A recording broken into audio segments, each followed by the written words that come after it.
Video will provide a high-level overview of the multi-site proposal and nomination form and is intended to provide the basic information to allow users to start the proposal process.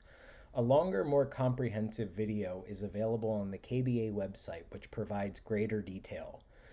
Until the online proposal portal is available through the World Database of Key Biodiversity Areas, the multi-site proposal form is used to propose single sites or multiple sites and is designed to allow users to propose both species and ecosystems as trigger elements. As you can see, the form consists of an introduction followed by the 6 main sheets: proposer, site data, biodiversity elements data, conservation actions, habitat types, and threats data, and ends with notes for aiding completion. In this video, we will briefly go over specific sections within the proposer, site data, and biodiversity elements data sheets. For the remaining sheets, we encourage you to read the related information on the introduction sheet and watch the full video on the KBA website.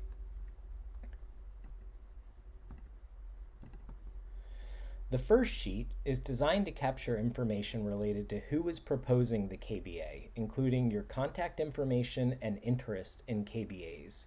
Importantly, all data on this form will be imported into the World Database of Key Biodiversity Areas. Your personal contact information is requested and will be available to registered users of the database. In the future, if stakeholders seek to propose modifications to the KBA that you proposed, they will contact you regarding proposed revisions. There are further details about how this data is held in a secure format. This page also requests your agreement to store your information in the World Database of KBAs. The second sheet is the information related to the KBA or KBAs you are proposing, with each row corresponding to an individual site. It is important to note in advance that white cells are for user-generated text, while the green cells contain pre-selected text options. Each existing KBA's unique WDKBA identifier is the site rec ID. If you know it, it is entered in column A. If you are proposing a new KBA, you will instead provide a unique letter or number code in column B, which will act as the identifier for your site to automatically populate cells in later sheets. Columns C and D correspond to the site name. Here, you enter the name in English and the national name if there is one in a different language. Select the country from the pull-down option where the site occurs. There are various options the user can select for the purpose of the proposal. The choices are designed to capture all needs of KBA proposals. Examples include proposing a new KBA, reassessing an existing KBA, and revising a KBA boundary. Columns G through P correspond to the relevant KBA criterion that you applied, even if the site did not qualify for that criterion. The next 4 fields then capture information which will be shown on the KBA fact sheets for the site in the World Database of KBAs and should be written in a way that is useful to someone who doesn't know the site. For the rationale for site nomination, complete this cell with the information about the species or ecosystems that trigger KBA criteria for this site. The site description, complete this cell with relevant description information about the site, such as where it occurs, main habitats, altitude, and known threats. For manageability, complete this cell with a brief overview of how the site is actually or potentially manageable as a single unit.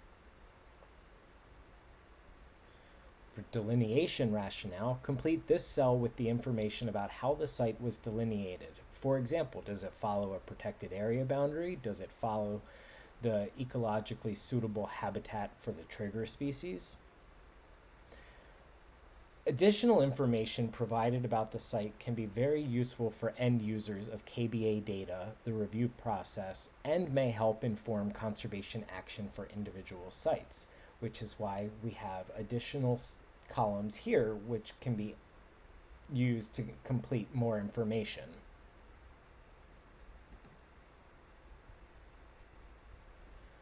This sheet captures the relevant information related to the biodiversity trigger elements data, both species and ecosystems. I will first go through the information necessary for proposing a species, followed by the information for proposing an ecosystem. I'm showing you here some of the basic fields which are required to estimate KBA status for a site and have hidden other fields. The video, linked from the website, gives an overview of all of the fields. Each row corresponds to an individual species. If you are proposing multiple species for a site, each goes on its own row. The site rec ID, or site code if new, and site name. This is the unique ID used from the Site Data tab, which will then autofill the site name. Species ID numbers in columns D through F correspond to unique species identifiers. If the species ID number in SIS or the WDKBA are known, use these. If they're unknown, enter a unique identifier which will be used to populate cells in a later sheet. Here, under scientific binomial name, input the genus and species for your trigger element. Here, you select the correct taxonomic group from the set of pull-down options. Note, you can type the first letters to shorten the selection list. In column J, select the most up-to-date Redlist category from the set of pull-down options. Iucn Redlist criteria, this is the criteria associated with the Redlist category and is especially relevant for column M. Assess against A1C or A1D. This column is for globally threatened species due to population reduction only. Select yes if the Redlist subcriteria is A1, A2, or A4 only, or any combination of A1 through A4. Range restricted. Does your species qualify as range restricted under the KBA standard? Check the Notes for Aiding Completion sheet to see the threshold range size for comprehensively assessed taxonomic groups. A list of restricted range species can also be found on the Tools section of the KBA website.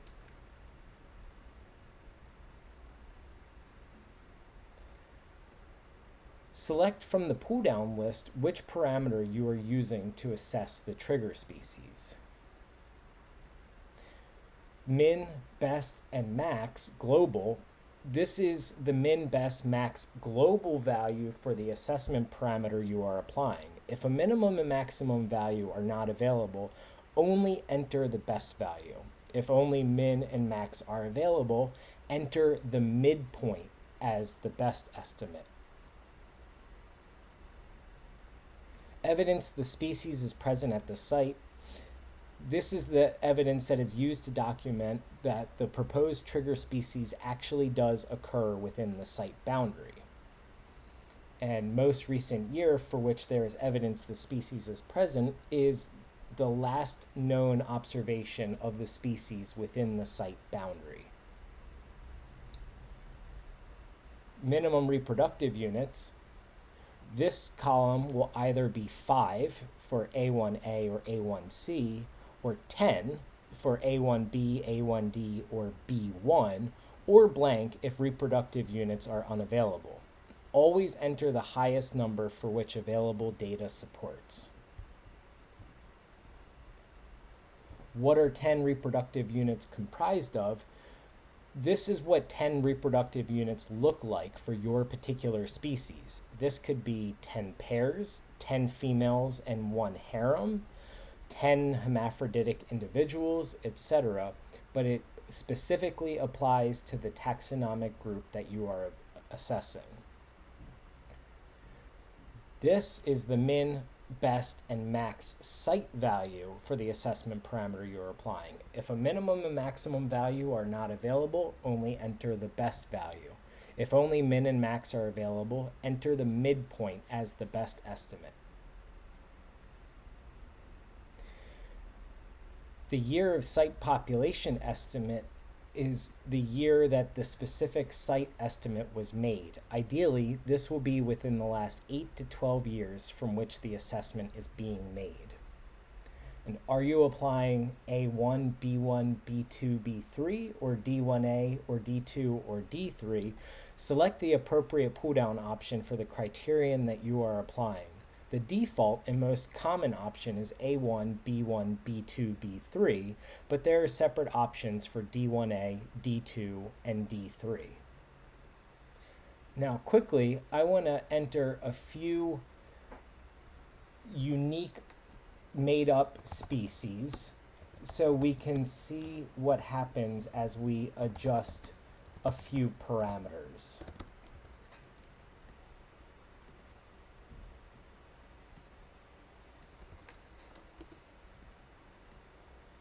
We'll make this one critically endangered, and this second species can be vulnerable.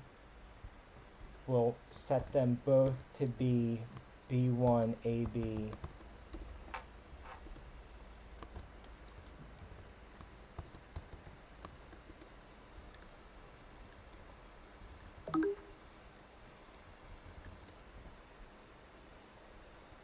we'll go ahead and say that they are, the first one is range restricted at 10,000 square kilometers. And for both of these, we will go ahead and select range as a parameter. Say this one is 600 and this one is 350 square kilometers. And let's give them, we'll do 5 reproductive units here and 10 for this one.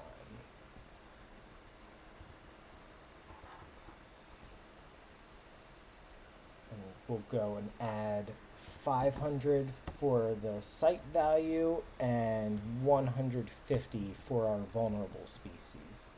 And what you'll notice as you scroll to the right is these percentages automatically populate themselves. So our critically endangered species that has 5 reproductive units automatically fills A1A, and because it has 5 reproductive units and it meets the minimum percentage of the population. And we see here for our vulnerable species, both A1B and B1 have a 1, meaning that that criterion has been met. Now, I'll do a quick change over here for the site estimate, and we'll go ahead and remove the 5 triggers, the 5 reproductive units. So notice we're dropping this all the way down to 15 now. And we can see that the percentage of the population is all the way down to 2.5, but because we do not have any reproductive units, it's no longer triggering any of the criteria.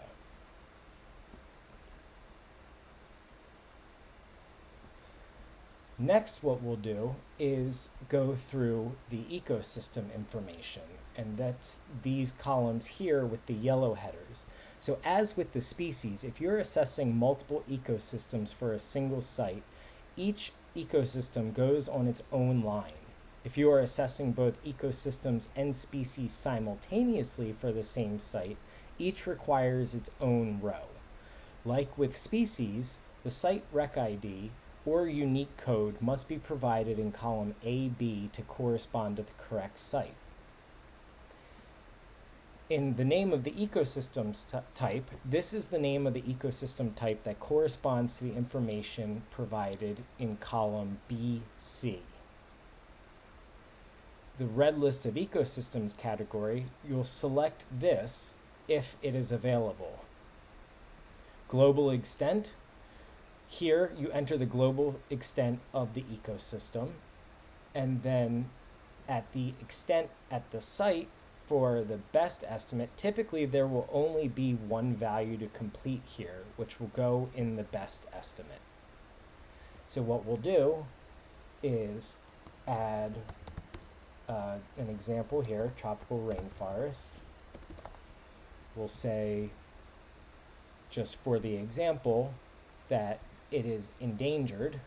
Global ecosystem extent we'll say is 10,000 square kilometers, and at this particular site we'll go ahead and say it covers 5,000. So what we'll notice now is the percentage of ecosystem extent has calculated, and we'll see here that A2A has now been met for this hypothetical ecosystem example.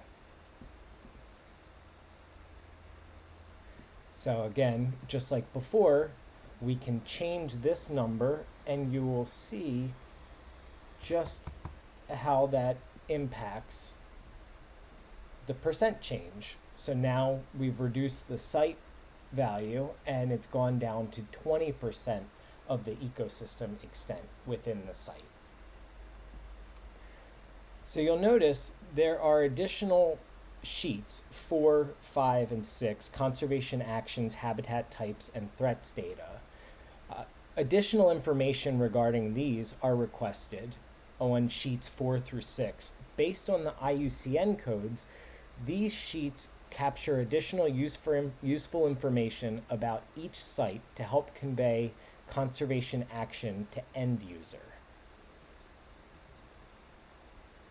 So habitat types.